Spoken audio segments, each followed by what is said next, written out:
Celebrate చేస్తున్నాం అన్నమాట.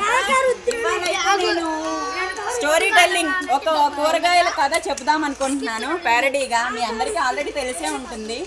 అనగనగా ఒక ఉల్లిపాయ అంత ఊళ్ళో ములక్కాడంత ముసలమ్మ ఉంటుంది. ములక్కాడంత ముసలమ్మ ఈతకాయ ఎంత ఇంట్లో ఉంటుంది అనమాట. ఈతకాయ ఎంత ఇంట్లో బీరకాయ ఎంత బీరువా ఉంటుంది.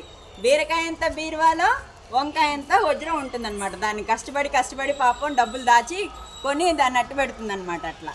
అలా అట్టు పెట్టేటప్పటికి ఈ లోపేమో ములక్కాడంత ముసలమ్మ సంతకి వెళ్ళిపోతుంది పాపం ఒకరోజు.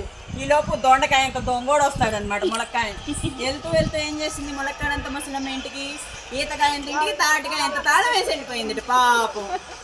ఈ లోపు దొండకాయ ఎంత దొంగోడు వచ్చేసి ఆ తాటికాయ ఎంత తాళాన్ని ఇలా బద్దలు కొట్టేసేసి అందులో బీరకాయంత బీరువాలో వంకాయంత వజ్రాన్ని తీసుకొని వెళ్ళిపోయాట.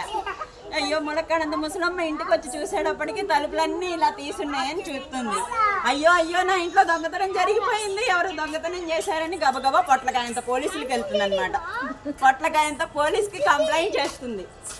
కంప్లైంట్ చేస్తే ఈ పొట్లకాయంత పోలీస్ ఏం చేస్తాడు, జీడిపప్పు అంత జీప్లో వస్తాడనమాట. జీడిపప్పు అంత జీప్లో వచ్చి లవంగం అంతా లాఠీతో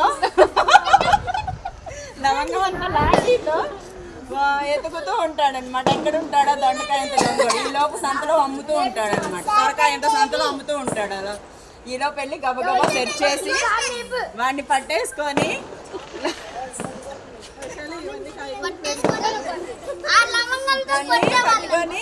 జామకాయ ఎంత జైల్లో పెడతాడనమాట. జామకాయ ఎంత జైల్లో పెట్టేటప్పటికి అని కొట్టాడు పాపం. లాఠీ పెట్టి కొట్టేటప్పటికి ఏడ్చి అమ్మో ఇదిగో వజ్రం అని చెప్పి తీసుకొచ్చి ములక్కాడంత ముసలమ్మకి అప్పు చెప్పేస్తాడనమాట. లాఠీ ఏంటండి? లవంగం అంతా లాఠీ అనమాట.